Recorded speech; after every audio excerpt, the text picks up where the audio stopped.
How bad was that defeat to Grimsby last night?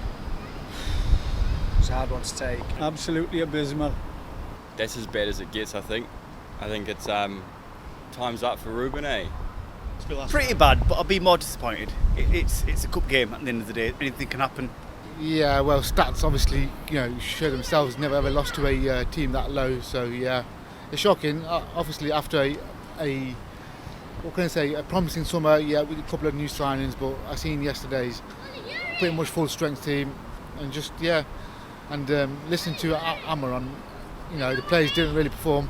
Started slow again, and then wanted to do it all at the end. But yeah, it was quite depressing. Very very low point at the moment for United.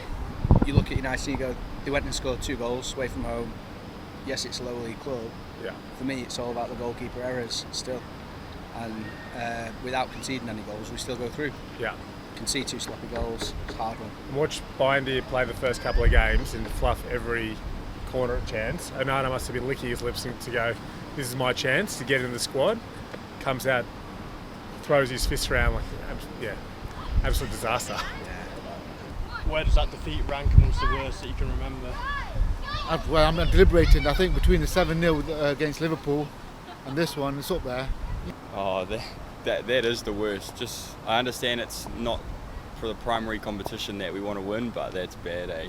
It's just Grimsby Town is, yeah. Not the worst defeat. Probably the 6th or 7th or something like that, I would say. Second to the Cardiff City when he lost 2-0 to Cardiff. Unfortunately, I can remember lots for the last couple of years. It doesn't hurt as hard as some of the big teams we've lost against. Especially at the beginning of the season, new Carrington, new state, new facilities, new signings, a bit more hope. But I know it was a draw, but lost on penalties. But the way we lost, it was just not very good. Particularly after the first 2 games of the season, we lose to Arsenal, probably quite unluckily. Good performance, lots of hype. Last weekend started strongly. You think we're on here, and again we just fall off the pace in the second half. Lots of individual errors. So it's like the salt in the wounds is losing to Grimsby in the Carabao Cup midweek. Yeah, I feel like it's not as bad because we've been out against lower league sides in the last few years in the cups, so it doesn't hurt as much as it should. No. Yeah. It's too predictable.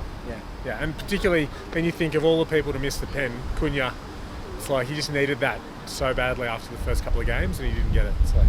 Is Amarim still the right man for the job? No. You want to see him gone? Yeah. Quicker the better. No, definitely not now. I think that's enough. Other managers have gone for worse than that, so. I'm 100% stay with Amarim. Yeah. I think back him, get the players out the club that don't want to play for him. Yeah. And that's what's stopping the club from using the money to go and buy the players that we do need. So he's managing with his hands tied behind his back at the minute because he can't have the players that he needs. So stick with him, but back him. I like the guy. I was watching. I started watching Fergie at his early years. His first 3 years were horrific. They're just as bad. I mean, how far are we going to keep going around this manager merry-go-round? Obviously, his results don't prove that he's the man. But where does the book stop? He's going to go. What next? But nice guy. You can tell he genuinely cares for the club. He's a good guy, but nice guys doesn't mean you're the right person for the job. Got to give him time. Yeah. I actually think it's what we've done the last 5-6 years has not been good for the club, right? I'm born in '86, just did the tour. We're very blessed to have Ferguson for 23 years or 26 years or whatever it was consistently. But one of the challenges I think is with other clubs is we flip around coaches too much. It's very hard for the playing group to change systems all the time. So I'm of the opinion suffer for a bit and give a gaffer a solid chance to get the right squad, the right team. In saying that, it's probably disappointing that we probably had last season hoping that a pre-season under his belt, the players he choose would have an immediate change, and it clearly hasn't. We've got 3 days to go and sign a keeper. So yeah. Who's more to blame for the current situation? The manager, the players, or the owner? Bit of both. I would say the money men were paying them too much wages. To be honest, they're not living up to it, are they? I think everyone's got a role to play, right? That's how a football club operates. So I think each has a role to play. Each hasn't been playing or performing to their best. But I don't think it would be unfair to solely blame an individual segment. The club operates as a united group, or needs to, and they're clearly not operating together at the moment. Poor attitude amongst the players, new squad, not playing the Man United way, and they're not living that heritage. They're not bringing it to the pitch, sort of not caring about the team. It starts from the owners, definitely, 100%. You know, the culture, they come from, you know, over the pond, not really know about the football, don't, you know, and that's obviously filtered down. Yesterday, obviously, nothing on the manager. He's picked a team, should be good enough to beat Grimsby. Then it's down to the players, but where's it come from? You know, same cycle. Pretty depressing situation at the moment. When we signed Jane and Sancho, everyone was throwing their arms up in the air, saying it was a brilliant signing. When Rashford came through and he signed his new contract, everyone's throwing their arms up in the air, great signing. At that point, you're looking at the club and thinking the club are doing the right thing. Yeah. Now when you turn around and say it's the club's fault that those players are there, it's not really. Yeah. I think the same as Phil. Everybody's plays a part in it.